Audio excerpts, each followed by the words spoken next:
अवधूत चिंतन श्री गुरुदेव दत्त दत्त दत्तात्रय महाराज की जय. नमस्कार मित्रांनो, आजच्या व्हिडिओमध्ये आपलं स्वागत आहे. तर मी सर्वप्रथम व्हिडिओ सुरुवात करायच्या आधी मी इच्छिते की जे कोणी मला कमेंट्समध्ये श्री गुरुदेव दत्त पाठवलेले आहेत त्यांना सर्वांना माझ्याकडून थँक्यू सांगायला इच्छिते.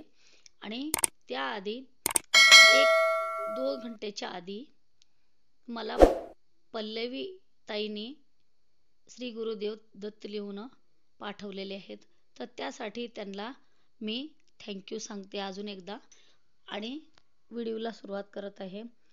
तर हे मी जे उपाय सांगत आहे, जर तुम्ही मला थोडंसं सुद्धा कमेंट्समध्ये अथवा लाईक केलात किंवा कमेंट्समध्ये श्री गुरुदेव दत्त लिहिलात आणि कोणी सबस्क्राईब केला तर मला इच्छा वाढते की मी सुद्धा काही नवीन नवीन उपाय आणायला माझी इच्छा वाढत जाईल. आणि जर तुम्ही मला सबस्क्राईब करत नाहीत आणि लाईक करत नाहीत तर मला सुद्धा मन होत नाही व्हिडिओ घालायचं. तर त्यासाठी मी सांगत आहे की जे कोणी माझ्या चॅनलला नवीन आहात त्यांनी सबस्क्राईब करायला विसरू नका, लाईक करा, शेअर करा आणि कमेंट्समध्ये श्री गुरुदेव दत्त लिहायला विसरू नका.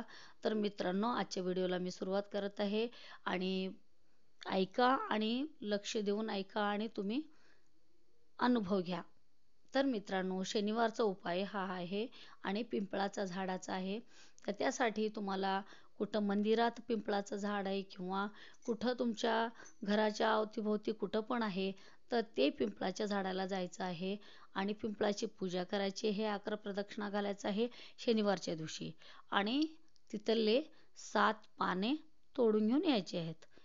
तोडून घेऊन आल्यानंतर त्याला काय करायचं आहे, गंगाजल घ्यायचं आहे, त्या 7 पानाला स्वच्छपणे धुवून घ्यायचं आहे आणि नंतर त्याला पुसायचं आहे आणि सिंदूर, लाल सिंदूर घ्यायचं आहे, त्यामध्ये से थोडंसं गंगाजल मिक्स करायचं आहे आणि त्यांनी सगळ्या पानावर एक या पानावर श्रीम श्रीम श्रीम श्रीम श्रीम असं लिहायचं आहे. श्री नाही आहे बरं का, श्रीम श्रीम श्री लिहून वरे पॉईंट द्यायचा म्हणजे श्रीम लिहायचं आहे. श्रीम म्हणल्यानंतर लक्ष्मींचा मंत्र आहे हा, तर त्यासाठी तुम्हाला हा मंत्र लिहायचा आहे, सगळ्या पानावरती लिहायचा आहे. तर मित्रांनो, हे पान लिहिल्यावर थोडंसं सुकू द्यायचं आहे, म्हणजे पूर्णपणे नाही, थोडंसं सुकू द्यायचं आहे. तर तुम्ही एकावरती एक ठेवल्यानंतर त्याला पूर्ण पुसून जायला नको लिहिलेलं म्हणून. तर त्यानंतर ते काय करायचं आहे, तुम्ही जे कुणाचं बिझनेस आहे, कुणाचं छोटंसं बिझनेस, मोठंसं बिझनेस किंवा काही शॉप आहे, काही ऑफिस आहे, तर त्यासाठी तुम्हाला गिराईक होत नाही आणि काही क्लायंट्स येत नाहीत समजा, तर त्यावेळेस तुम्हाला काय करायचं आहे, तुम्हाला तिथं नेऊन ठेवायचं आहे. कुठं तुम्ही जिथं स्थान आहे बसायचं, ऑफिसमध्ये म्हणा किंवा शॉपमध्ये म्हणा, कुठं पण काही बिझनेस करा, त्या जागी कुठं तुमचं बसायचं स्थान आहे, फक्त तुम्ही बसायच्या स्थानावरच ठेवायचं आहे, दुसऱ्यांनी नाही. तर तुमचं समजा एक चेअर आहे, काही आसन आहे, तर त्यावर ठेवायचं आहे. समजा खुर्ची आहे, त्या खुर्चीवरती ठेवायचं आहे आणि त्यावर एक कपडा घालायचा आहे आणि ते पाने कुणाला दिसता कामा नये. तर तुम्ही असं पसरून ठेवायचं आहे आणि त्यावरती एक कपडा किंवा काही एक आसन घालायचं आहे आणि त्यावरती बसायचं आहे.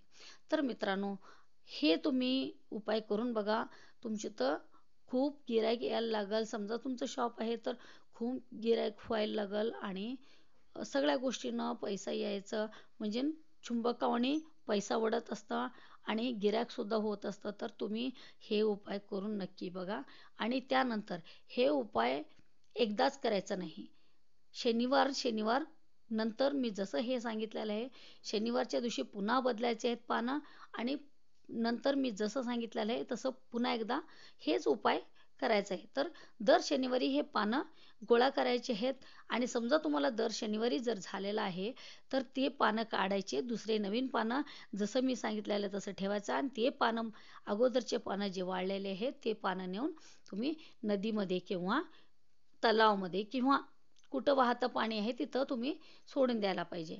आणि समजा तुम्हाला होत नाही आहे तर एका जागी तुम्ही शनिवारचे पाने गोळ्या करायचे आहेत, एकत्र करायचं आहे, एका कवरमध्ये किंवा बॅगमध्ये घालून घ्यायचं आहे.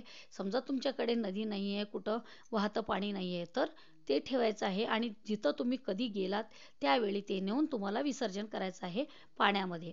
तर वाहत्या पाण्यामध्येच करायचं आहे, थांबलेल्या पाण्यामध्ये विसर्जन करायचं नाही आहे. तर लक्षात घ्या मित्रांनो, हे होतं आजचं व्हिडिओ.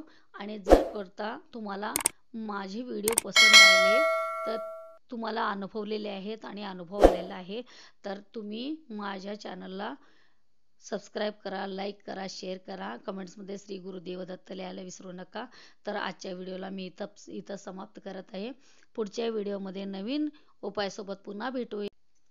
तोपर्यंत तुम्हा सर्वांना अवधूत चिंतन श्री गुरुदेव दत्त दत्त दत्तात्रय महाराज की जय.